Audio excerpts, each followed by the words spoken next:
నిలబెట్టంగానే అట్లా వచ్చింది మరి ఈ తండ్రి ఎవరు మల్లక్క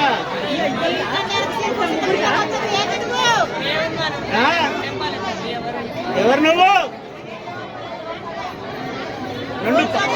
రెండు పలుకులైనా పలుకుతే నమ్మకం కలగాలిగా మాకు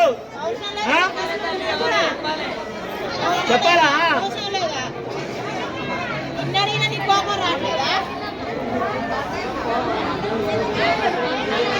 దూతలమే రావాలా ఇగో మల్లన్న పచ్చని బండారి రావాలా రావాలా రావాలా చెప్పుకోవాలా చెప్పుకోవాలా చెప్పుకోవాలా ఎవరు నువ్వు చెప్పుకోవాలా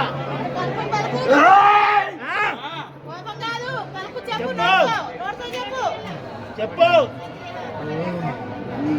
చెప్పు ఎందుకు బాధలు పెడుతున్నావు